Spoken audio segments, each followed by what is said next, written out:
Bert. Hey, Bert. Hey, Bert. Hey, Bert. Bert, apologies.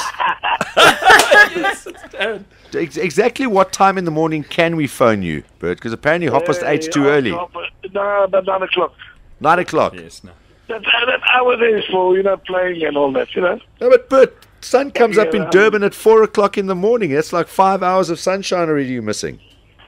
Yeah, but that's what time we're getting home. Just How you doing, boss? my man, and you? Yeah, I can't complain. Thanks for giving us some time. A lot of people spoke to you about your balls and all, eh? Yeah. Well, I think that interview. Oh my God. I think we can thank you for a lot of people talking about it because I mean, I think you had five. Don't say this to anybody. But I think you had 5 times more hits on your interview on YouTube than we had with Chad's interview after the Olympics. He knows that. He says I've seen his limelight. Yeah. I said, my wife wants to show me per kilo. Your wife wants to show you? Per kilo. She wants to sell me per kilo. Your wife? Oh, per kilo. Yeah, Oh, my per wife. kilo. She wants to sell you tequila. What? 140 kilos, buddy. Is that what you're weighing? Up. Is that what you're weighing in at now, Bert? That's all right. Yeah, but I'm down a little bit, a little bit of stress. About I'm 138. Yeah, but listen, you sound like the kind of guy that might be 140, but you're happy. Well, I'm happy, but you know what I mean. Yeah. Struggle a little bit. Yeah, you got to also look at the ticket, when you get to a certain part of our lives. No, the tickets are right. The tickets are right. That's good. I go for a check-up, you know what I mean? Yeah. No, but I'm not a jelly fat. You know what I mean? I can still move, you know what I mean? Yeah. That's No, we know that. Not cold, you know what I mean? We know that. Listen, energy-wise, there's no problem with you there, Bert.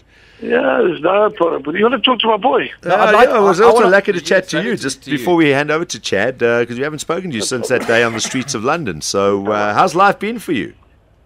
Well, hectic. Normally when people get hectic lives, they lose weight. Me, I put on weight. I don't know what happened. It's stressed out. They're working. The more I walk around, the more I'm fucking stressed out. The more I swear to God, the more I put on weight, man. I don't know, it's just strange thing I got, man. Yeah. It's like age in reverse, you know what I mean? And then you get these guys that pile a whole bunch of hamburgers and they can eat anything they like and they're as thin as rakes. It's just, Exactly. yeah. But I must be honest with you. Up to now, I've never seen a fat man who doesn't eat. Yeah, exactly. You know what I mean? Yeah. Honestly, I've never seen a guy who's starving fat. Yeah. Well. Yeah, that's true. So it is what we eat. We are what we eat. You know what I mean? But how are you adjusting to life as a celebrity? Are you doing lots of talks and conferences and all that kind of stuff? Guest appearances? A few, you know what I mean? I'm like a sharp person. I'm a normal oak, you know what I mean? I walk in with celebrity status, you know what I mean? So I like... Yeah, you may not want it, but it's one of the there. boys, you know what I mean? Yeah, I mean, I did a show the other day for Salam and all that. Hundreds of people. You know, I mean, I speak to... The problem is this. I can't change for you, Darren. I can't change for anybody. No, exactly. Why should you? Yeah, well, I mean, look, obviously, if you bring your granny to me, I watch my FCBs and I tell them, Madam, how are you? And blah, blah, blah. But I mean, I won't change my personality. You know what I mean? Why should you? Exactly. Yeah, but like some people, you see them like at the office. Hello, how are you? You see the boy, my brother, I'm great.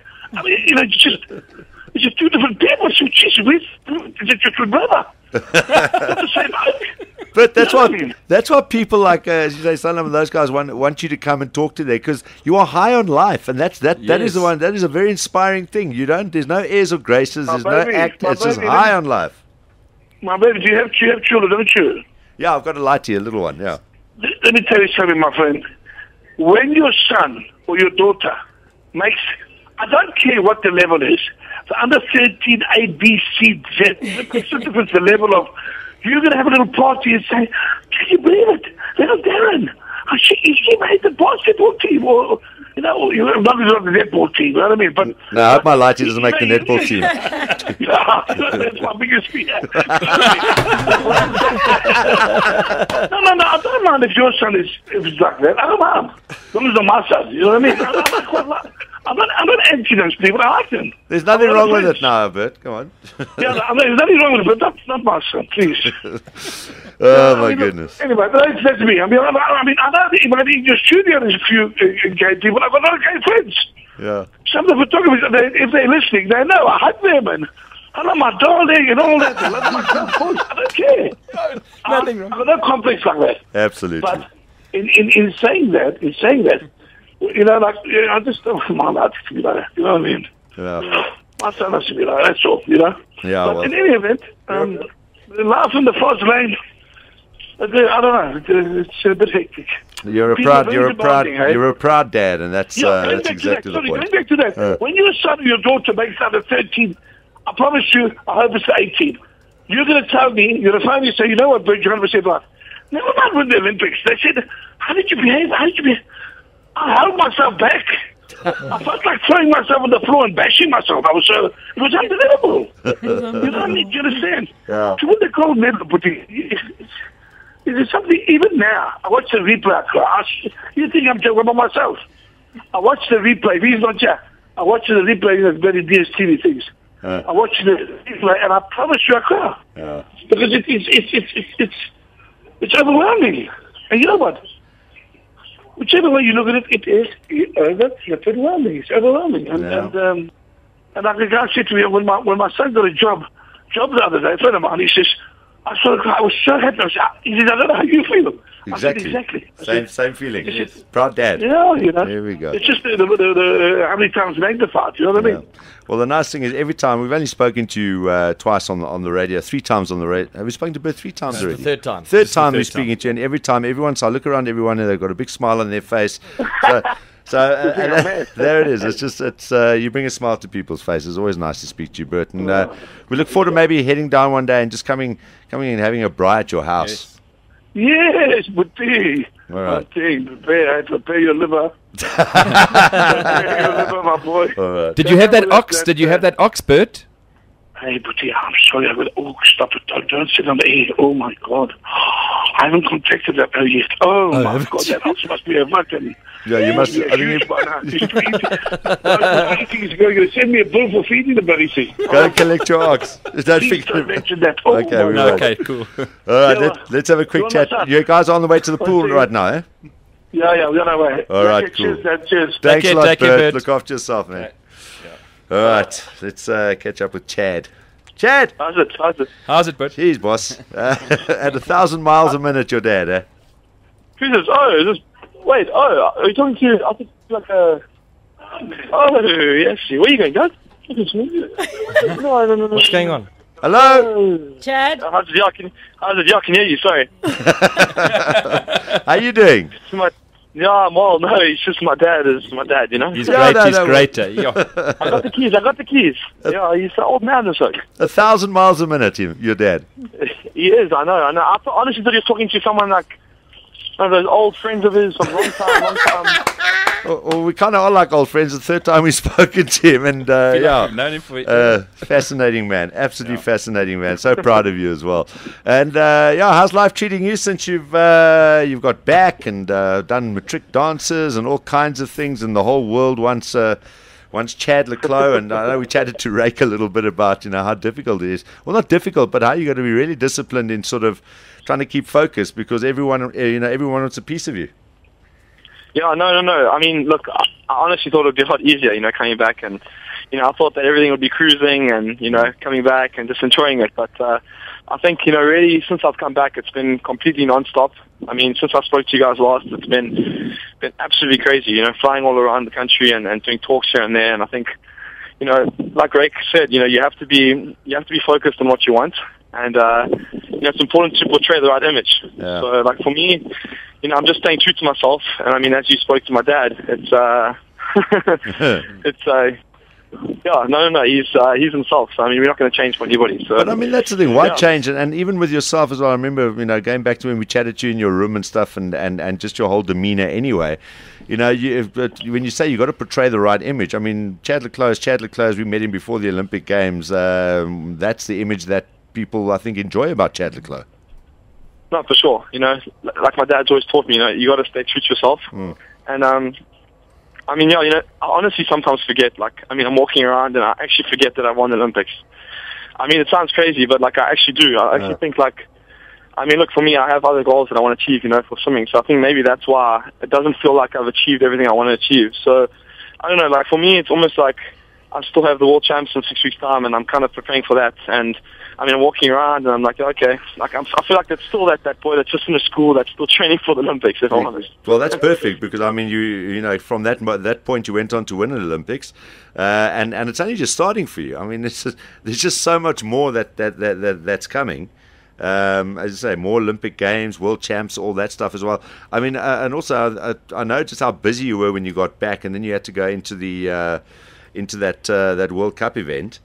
And you probably didn't, but you probably weren't able to put in as much preparation as you probably would have wanted to for that event, and still the old lion of Chad Le Clos came through. No, sure. You know, we came back off with no swimming at all. But I mean, the thing is, in that 5 weeks, you know, we had other commitments that I had to do. So, you know, people say, oh, you had 5 weeks off, you're lucky, but didn't have 5 weeks off. You know, like I still was, I don't know, we got to say mentally tired. You know, usually you must have at least 2.5 weeks of doing nothing, you know, doing exactly what you want to do. And I didn't exactly have that. Yeah. But at the same time, it's the first time I'd gone into an international meet unprepared. Yeah. Like I can honestly say, I came into we were warming up, and, you know, I was warming up, and I felt like, well, this is difficult, you know, like I'm going to struggle here tonight. Like I knew I was going to struggle, but, you know, I had to fight through it. And I think some of the results I wasn't exactly happy with some of the results. You know, I lost my turn of fly, which I hadn't lost since 2010. So, but, you know, look, I'm preparing for the World Champs at the end of the year, and I think, you know, that's where it counts. And, I'll take, you know, what has happened the last few weeks, and, I'll move forward from that. Yeah, absolutely. And look, I mean, you know, winning an Olympic medal, it's a unique thing, and you deserve the recognition you get. So I think it's understandable that it's been pretty hectic. You might not have been able to put your 4.5 hours in the pool every day, however long it is. But are you managing to get that in now? Are you managing to get to some kind of a sort of a level of routine, sanity again, as far as your and routine for your training again?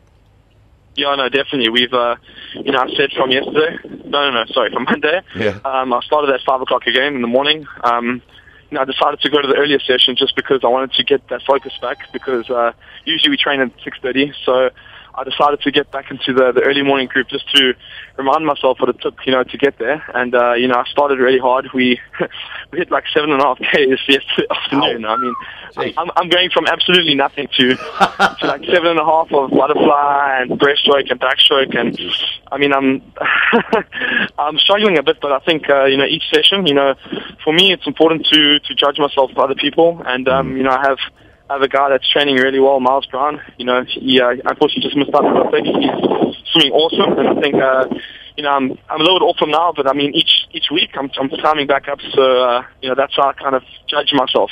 Awesome. Where I am. Well, look, I know you guys are at the pool probably now. I can hear the wind blowing. We don't want to keep you away from your from your routine as you manage to get back into it. Just thought it'd be nice to catch up with you. We haven't spoken to Chad since he... No, not since he won the medal. Sorry, last one. Let him go and swim.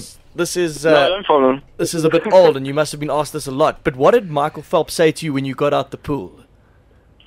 When we got out the pool, I mean, you didn't say much when you were walking around, actually, or I can't actually remember, but I remember when we were in the medal call room ceremony. It's like you go there and it's got like the gold, silver, and bronze, you know, chairs. Yeah. You know, he basically said to me, like, look, you know, what an awesome race, and, you know, he was a lot more calm than he was just after the race. I was told he wasn't very happy, but when we were walking around the medal ceremony, the victory lap, as we call it, you know, he told me, his words were exactly like this: look, man, just enjoy the moment, and you know, keep living the dream. And I want to see you for future. I want to see you next year in Barcelona, and, you know, 2016, of course. And I want to see you going out there and winning more races. That's awesome, man. Nice. You know, to hear that from such a legend, I mean, it's incredible to have that. Yeah. I mean, those are words you can actually grasp, and that can be, you know, if you needed any more inspiration than you got already, I mean, it's those you can carry with you for the rest of your career. No, of course. I mean, yeah, I mean, I have even more respect for him now than I've actually met him properly and spoken to him than before, you know. Have you done any of the American talk show circuit, like Letterman or Leno, or been on, because I see who was on, Oscar. Oscar's been doing the whole circuit. I mean, have you been on any of those, on those shows? I haven't done that yet. All No, right. not yet. You know, we were doing all the local shows Yeah. for the past 5 weeks, and I think, I mean, now that we've kind of, you know, moving up, you know, it's all new to us, to be honest. All this, Yeah, this I don't know, you could say fame, and I think I mean, I'm trying to handle it the best that I can, and I think definitely in the next 6 months I'll be doing more of that to expand my my brand, if you could say. Well, you have to. It's not only your brand as well, but I mean, obviously, you attract your performance and what you achieve. You deserve everything that comes with it, and that includes sponsors and sponsorships. And I mean, this is why they do it, because it just makes their investment and belief in you all the more worthwhile when you are doing these things. So people have got to understand that side of it as well. For sure. Thank you. Yeah. And if I could actually just say, I've actually just got a... sorry, I could just put this out there while I'm on the radio. I've got a new PA lady. Her name's Pam. And if you want to contact me, you can just email us at Le Clos, it's L-E, hyphen, C-L-O-S, at Arburst. And if you need any events, Cool. So I just put that out there. Cool. Le Clos at iBurst. No, All right. Yeah, Le Clos Arburst with a hyphen in between the L-E. Okay, Le-Clos. Yeah, Le-Clos, L-C-L-O-S, at iburst.co.za, right? Yeah. Thanks, All right, Chad. cool. We'll put that out there, and then people. I was actually with the iBurst people this morning. Funnily enough, it was Good by people. coincidence. Very good people. Awesome stuff, Chad. Well, listen, thanks for giving us some time to catch up with you. We thought it'd be nice. We haven't spoken to you since just after the Olympics, and since you got home. So good luck with all the training and preparing for the next of many big things for you. And as always, we are very, very proud of your achievements. Thank you so much, guys. Pleasure to be back on. All the Cheers, best, bud. Cheers. Ciao, Thanks. ciao. Thanks. Bye. Bye. Cheers, guys. Thanks a lot. Cheers. Take care. Bye, Chad.